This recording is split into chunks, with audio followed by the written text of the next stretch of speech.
देख रहे हैं सिटी इंडिया न्यूज चैनल, हक की आवाज।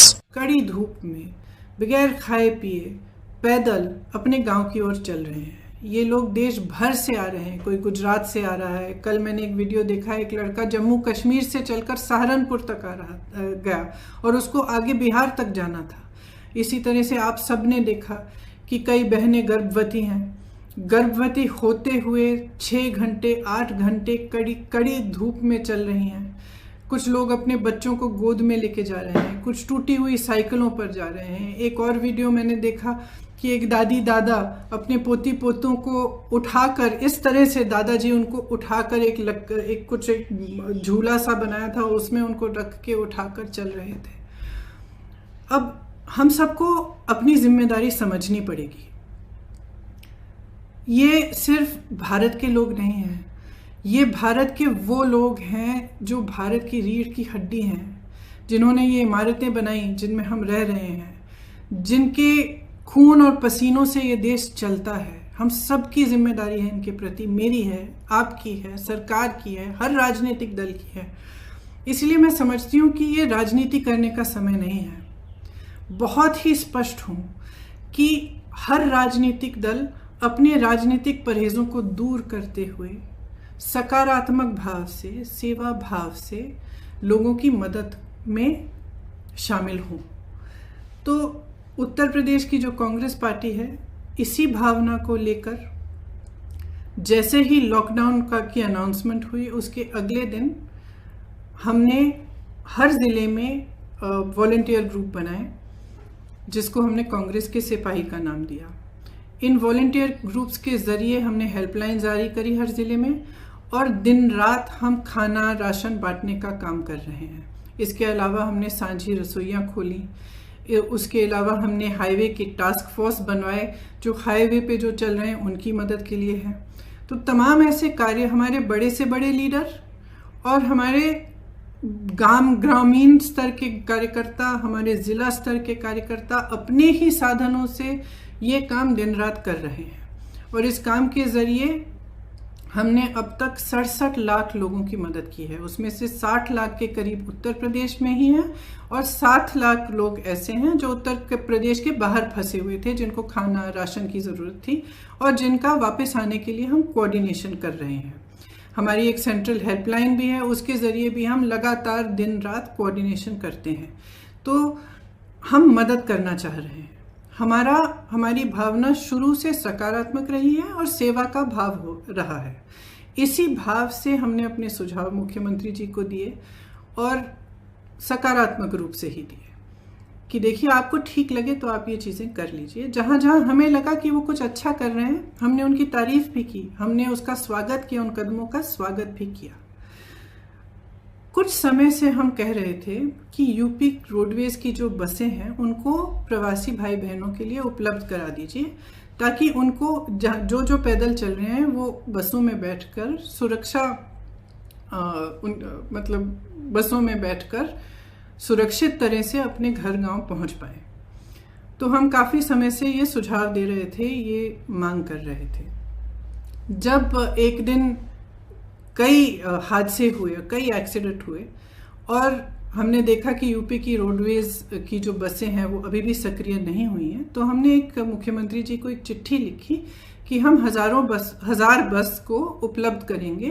गाज़ियाबाद और नोएडा बॉर्डर पर हम इन बसों को रोक देंगे और आप अगर अनुमति देंगे इसके संचालन के लिए, तो जो प्रवासी भाई बहन दिल्ली और एनसीआर क्षेत्र से चल रहे हैं उनको हम इन बसों में बिठाकर अपने घर तक पहुंचा देंगे। तो अगले दिन मुख्यमंत्री जी ने ये ऐलान किया कि यूपी रोडवेज की 12,000 बसें हैं, इन्हीं का इस्तेमाल होगा और आपकी बसों की ज़रूरत नहीं है।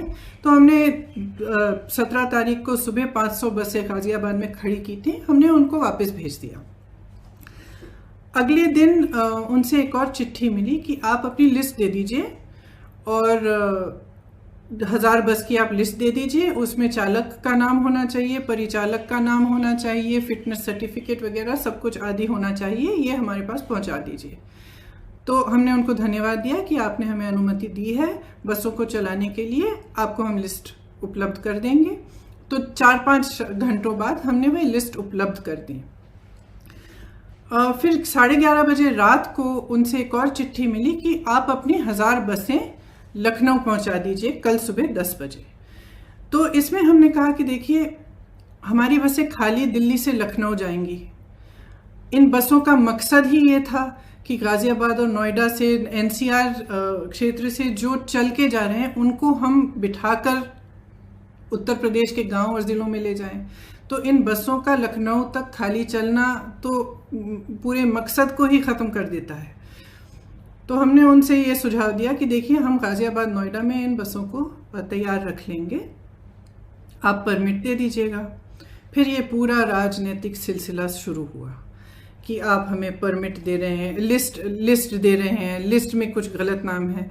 जो भी है, मैं इन चीज़ों में नहीं पढ़ना चाहती और मैं सरकार पर सवाल भी नहीं उठाना चाहती। अगर उस लिस्ट में कुछ ऐसे नंबर हैं जो गलत हैं, कोई बात नहीं, हम एक नई लिस्ट भी उनको दे सकते हैं। मैं सिर्फ ये कहना चाहती हूँ कि 17 तारीख को 500 बसें हमने गाज़ियाबाद बॉर्डर पे खड़ी की थी। अगर वो 500 बसें चली होती तो कम से कम 20,000 लोग घर सही सलामत पहुंच जाते।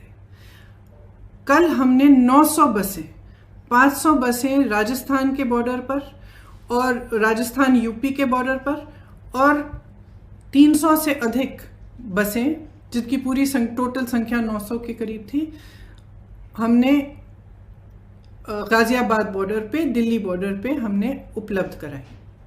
अब अगर ये बसें चली होती तो कल 36,000 और आज 36,000 लोग अपने घर के लिए सही सलामत सुरक्षापूर्ण रवाना हो जाते। लेकिन हम इस राजनीतिक सिलसिले में उलझे रहे।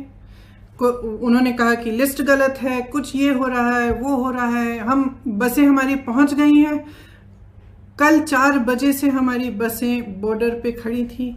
उनको आगे परमिट, यूपी के जहाँ पे उन्होंने कहा था कि यहाँ पे हमें गाज़ियाबाद और नोएडा में 2 पॉइंट्स दिए थे, यहाँ तक पहुँचाइए, वहाँ जाने का परमिट ही नहीं दे रहे हैं यूपी के अंदर। तो बसें खड़ी रहीं, आज भी खड़ी हैं। अब मैं सिर्फ ये कहना चाहती हूँ कि देखिए, 4 बजे 24 घंटे हो जाएंगे कि ये बसें उपलब्ध हैं। अगर आपको इस्तेमाल करनी है तो इस्तेमाल करिए, हमें अनुमति दीजिए। आपको भाजपा के झंडे लगाने हैं, इन पे अपने भाजपा के स्टिकर लगाने हैं तो बेशक लगाइए, बेशक लगाइए। आपको अगर कहना है कि आपने उपलब्ध कराई हैं तब भी कराइए, लेकिन इन बसों को चलने दें। क्योंकि जब तक हम इस राजनीतिक उलझन में पड़े रहे हैं ना, जब तक आप अजीब अजीब से बयान दे रहे हैं और तमाम इश्यूज उठा रहे हैं, तब तक हम कम से कम 92,000 लोगों को घर पहुंचा सकते थे। और वही 92,000 लोग आज धूप में चल रहे हैं, उनके सामने तमाम मुसीबतों को झेलते हुए चल रहे हैं। तो मैं सिर्फ मुख्यमंत्री जी से ये आग्रह करना चाहती हूँ, हमारी बसें वहाँ पे 4 बजे तक खड़ी हैं, आपको इस्तेमाल करनी है तो आप हमें परमिट दीजिए, अनुमति दीजिए कि हम उनका संचालन कर सकें। अगर आपको नहीं इस्तेमाल करनी है तो भी कोई बात नहीं, हम उनको वापस भेज देंगे। हमने 3 दिन पहले भी वापस भेज दिया था 500 बसों को, हम वापस भेज देंगे। जिस तरह से हम लोगों की मदद कर रहे हैं, जिस तरह से हमारे लोग हर ज़िले में, हर शहर में, हमारे कार्यकर्ता प्रवासी भाई बहनों के और लॉकडाउन और महामारी से जो पीड़ित लोग हैं उनकी मदद कर रहे हैं, उस तरह से हम करते रहेंगे।